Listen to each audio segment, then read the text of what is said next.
मेरे भाई, क्या आप कभी ऐसे इंसान को मिले हो जिसको हर चीज़ के बारे में हर चीज़ मालूम हो? इमेजिन करो कि आप ही वही इंसान हो और आपको हर एक चीज़ मालूम है और लोग आपसे मिलना चाहते हैं, आपको पसंद करते हैं, सभी लोग आपसे बात करना चाहते हैं। नमस्ते दोस्तों, मेरा नाम है जसी मेहता और पर्सनैलिटी के बारे में आज हम बात करेंगे। तो सी गाइस, पर्सनैलिटी ना हर एक कोई बनाना चाहता है, लेकिन कैसे बनाना है ये तो हमें भाई कोई बता नहीं सकता, अब किसी ने बताया नहीं। स्कूलों में सिर्फ रट्टा मारना सिखाया गया था, पर्सनैलिटी के बारे में बातचीत ही नहीं हुई थी, तो कहाँ से पता लगेगा। तो आज मैं कुछ टिप्स एंड ट्रिक्स 6 पॉइंट में रखूंगा सामने, जो आपके पर्सनैलिटी को यहाँ से यहाँ ले जा सकती हैं। तो चैनल को सब्सक्राइब कर दो अगर इस बंदे की वीडियो आपको पसंद आती है, क्योंकि मैं वैल्यूबल कंटेंट बनाता हूँ। चलो वीडियो की स्टार्टिंग करते हैं। फर्स्ट पॉइंट मेरे भाई मैं रखना चाहूँगा साइकोलॉजी एंड फिलोसफी को। तो साइकोलॉजी से बेसिकली मेरा मतलब है कि आपके आसपास के लोग क्या फील कर रहे हैं, क्या सोच रहे हैं, क्या उनका नेचर है, कैसी उनकी माइंडसेट है, कैसा उनका बोलबानी है, कैसे उनका ड्रेसिंग सेंस है, ये सब आप समझ जाओ पहले ही। तो ये आप जितना लोगों में रहोगे, जितना उनसे बातचीत करोगे, उतना आपको आसान हो जाएगा कि कौन बंदा किस टाइम पे क्या फील कर रहा है। अगर वो ऐसे बोल रहा है तो इसका क्या मतलब है, अंदर से क्या चाहता है, बाहर से क्या चाहता है, कैसा दिख रहा है, क्या लोड़ा मतलब सब कुछ लोगों के मानसिकता के बारे में। फिलोसफी से मेरा मतलब ये है कि आपका माइंडसेट क्या है, कि आप किन बंदों को अपना आदर्श मान रहे हो, कैसा बनना चाहते हो, कैसे बनने की संभावना रखते हो, अपने आप को लाइफ में कहाँ पर देखते हो, आपका मकसद क्या है। क्योंकि आजकल ना बड़े लोंडे लफाड़े मैंने देखे हैं बिना मकसद के हैं भाई। तभी वो बहन जो छोटी छोटी बातों में मरने मुरने पे आ जाते, क्योंकि मकसद तो कुछ है नहीं।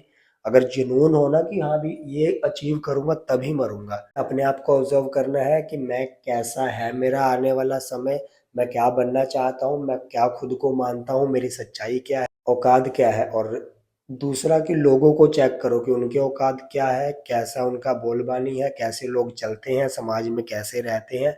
मतलब अपने और लोगों के बारे में इन चीज़ों को ऑब्जर्व करना सीखो बारीकी से। दूसरा पॉइंट, स्पीक इन पब्लिक। तो भाई मौत के बराबर ही डर है स्टेज पर जाकर बोलना या बंदों के बीच में बोलना, क्योंकि इसमें भाई गूदा चाहिए, गूदा, जो कि इतनी आसानी से नहीं होता। मैंने ज़िंदगी में बहुत कुछ उखाड़ा है, बहुत सारे सेमिनार कर चुका हूँ, सेमिनार तो नहीं मतलब स्टेज पर बहुत बारी जा चुका हूँ। तो इसकी जो स्टार्टिंग है वो मेरे बचपन से ही हो गई थी। कुछ भी होता था स्कूल में तो मैं पार्टिसिपेट करता था, चाहे आता है चाहे नहीं आता है, चाहे मेरा मजाक बनता है। मेरे को मज़ा आता था कि मेरा मजाक बने, मैं ये नहीं चाहता मैं बेस्ट करूँ। मेरा था होता था कि मैं मजाक ही करूँ स्टेज पे जाके, जो भी आता है गलत मलत कर दूं और सब हंस। तो वहां से मेरा कॉन्फिडेंस बूस्ट हो गया। अब तो इतना ज़्यादा था कि एक यूट्यूब चैनल के लिए मैंने, हम हमारे यहाँ पे मार्केट है बहुत बड़ा, वहां पे मैं साड़ी पहन के घूम चुका था। तो इससे बड़ी बात क्या होगी भाई, वो भी पूरा दिन साड़ी पहन के था मैं। सी भाई, कॉन्फिडेंस बूस्ट करने के लिए या फिर पब्लिक स्पीकिंग करने के लिए सबसे पहला है क्वेश्चनिंग। क्वेश्चनिंग अगर आप करते हो तो आप वैसे ही स्टैंड आउट करते हो, धीरे धीरे आपका कॉन्फिडेंस बूस्ट होता है। आपको लोगों के बीच में क्वेश्चन पूछने की आदत पड़ती है, तब आप धीरे धीरे और भी बातें लोगों के बीच में बोल सकते हो। आप स्कूल में हो तो क्वेश्चन पूछो, अगर आप कॉलेज में हो तो क्वेश्चन पूछो। सो थोड़ा सा सिली लगेगा आपको, स्टार्टिंग स्टार्टिंग में मजाक बनेगा, लेकिन आपको ये सब करना है, तभी आप उस क्राउड से हटकर दिखोगे और आने वाला टाइम भी आपका अच्छा आएगा। हाँ, और अगर भाई ऑफिस में हो तो ऑफिस में भी क्वेश्चन पूछना सीखो। और ये सब नहीं कर सकते तो अपने कुछ दोस्तों को इकट्ठा करो जो इस बारे में इच्छुक हों, जिनका कुछ माइंडसेट आपसे मिलता जुलता हो, और उन सबको बिठाओ 5-10 जनों को रूम में, और उनको अपनी कोई एक टॉपिक तैयार करो, उसके ऊपर स्पीच दो। फिर उनसे भी आप स्पीच लो, तो ऐसे आप एक दूसरे को मार्क्स दो। तो ये आपका फर्स्ट स्टेप होएगा, यहाँ से आप शुरू हो सकते हो। कहीं भी क्राउड के बीच में आपको जाने का मौका मिल रहा है, बोलने का मौका मिल रहा है, कोई क्वेश्चन करने का मौका मिल रहा है, तो उन मौकों को हाथ से जाने मत दो। क्योंकि मैंने भी स्टार्टिंग फेज में गाना, म्यूजिक, डांस और ये गिटार वगैरह, ये उल्टी सीधी चीजें मैंने सब भाई स्टेज पे करी हुई हैं। और स्टार्टिंग यही हुई थी कि क्लास के बच्चे थे, लड़कियां थी, लड़के थे। फिर उसके बाद जब कॉलेज गया तब भी लड़के लड़कियां, और बहुत एक जब फ्रेशर पार्टी हुई थी तब पूरा कॉलेज ही था। तो कुल मिलाकर हजारों लड़कों लड़कियों और मेरे स्कूल के और कॉलेज के प्रिंसिपल मैडम, इन सब के बीच में मतलब हजारों हजारों ही होंगी उनकी संख्या। तो वहां पर उनके बीच में मैं बम बनाकर आया हूँ, अपना बम। मतलब ये नहीं कि ऐसे ही आ गया मजाक उड़वा के। कातिलाना पूरे 1 डेढ़ घंटे मैंने जो माहौल बना दिया था वहाँ पे। तो स्टार्टिंग बेसिक वहीं से हुई थी भाई, कि 2 4 बंदों के बीच में बैठा तो लीडरशिप क्वालिटी दिख जाती है ऐसे। तीसरा रखूंगा लाइव। लाइव मतलब कि आपको अपडेट रहना है। अब हमारे माँ बाप को देख लो, अगर आप उनको शेयर मार्केट की बात करोगे या फिर बताओगे कि यूट्यूब से इनकम आती है, तो वो सब नहीं मानते, क्योंकि वो अपडेटेड नहीं है। उन्होंने जो अपने बिलीफ सिस्टम में डाल लिया, जैसे उन्होंने ज़िंदगी जी ली है, जो उनका विश्वास है वही रहेगा। आप लाख कोशिश कर लो, वो मानने को तैयार नहीं होंगे। तो ऐसे ही आपको ना कोई एक ही चीज़ को पकड़ कर उसी दुनिया में, अपने दुनिया में रख के उसी को दिमाग में नहीं डाल लेना कि यही सब है बस, इसके आगे कुछ है ही नहीं। हर दिन सीखो, अपडेट रहो कि संसार में क्या चल रहा है। मतलब ये नहीं कहता कि फालतू दिमाग में डालते रहो कचरा। नॉलेज नॉलेज की चीज़ें आपको डे बाय डे अपडेट में रहना है। मान लो लड़की है, वो क्रिकेट की बात कर रही है, अब आपने उसके बीच में जाकर उससे बातचीत बनानी, सेटिंग करनी है, तो क्या करोगे? जब आपको क्रिकेट का नॉलेज होगा तभी आप जाओगे ना भाई। तो आप उसके बाद जाओगे, अपना नाम नूम लोड़ा लहसुन जो ये सब मैं भाई अलग से बना रहा हूँ वीडियो, लड़की पटाए उस कैटेगरी में आएंगी। तो अभी मैं सिर्फ एग्जांपल दे देता हूँ कि वहाँ जाकर आप, अगर आपको पता होगा, उस खेल के बारे में नॉलेज होगी, तो आप बोल सकते हो अच्छा हाँ कल सहवाग ने छक्का मारा था, कल फलाने ने गोल मारा था, कल लोड़े ने बुर मारी थी। तो वो सब आप बातचीत करके एक कन्वर्सेशन अपनी बिल्ड कर सकते हो। तो इसलिए अपडेट रहना बहुत ज़्यादा ज़रूरी है। चौथा पॉइंट आ जाता है कुछ नया सीखो। अपडेट के बाद ही ये नया पॉइंट है। देखो, मैंने पहले 2 यूट्यूब चैनल्स पे काम किया है, सिंगिंग सीख रहा था, फिर मैंने गिटार सीखा है, डांस सीखा है। तो कुल मिला के ना टाइम मेरा ऐसे बर्बाद नहीं हुआ। नाइट को मैं अघोरी के काम पे जाता था, मतलब कहीं जागरण होता था, उसमें मैं अघोरी बनता था। उस समय मेरी जटाएँ थी।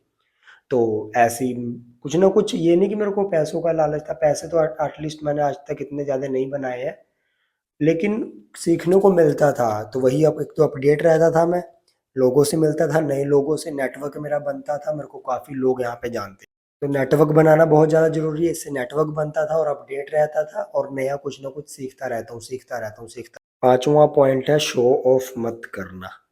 अब मेरे को गिटार जब मैंने नया लिया था तो उस समय बजाना नहीं आता था, लेकिन मैं फिर भी जो लोगों को दिखाता फिरता था कि गिटार है। आंड गुआंड में ऐसी फालतू में लेके घूमता था, ना कोई बजाना आता है, ना मेरे को कहीं आना जाना है गिटार के साथ फालतू में।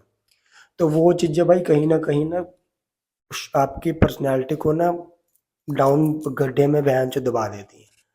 तो आपको शो ऑफ नहीं करना है, आपको सिर्फ अपने आप पे फोकस करना है कि जो भी आप सीख रहे हो वो खुद के लिए सीख रहे हो, खुद की भलाई के लिए, और खुद पे ध्यान केंद्रित रखो। ये मत सीखो कि मैं ऐसे गिटार बजा रहा हूँ तो अगला मेरे को देख रहा है कि नहीं, मैंने आज बहुत बड़ा काम किया है तो लोग मेरी मेरे लिए ताली बजा रहे हैं कि नहीं।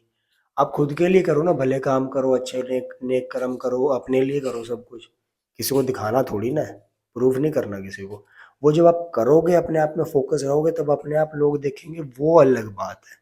6वां पॉइंट बता तो देता हूँ, लेकिन यार इतना मैं इसको ज़रूरी नहीं समझता, वो है इंग्लिश। आपको इंग्लिश आनी चाहिए। हालाँकि मेरे को तो बिल्कुल है ही नहीं, मान लो इंग्लिश का ई आता है बस मुझको, इतना ज़्यादा नहीं आता है।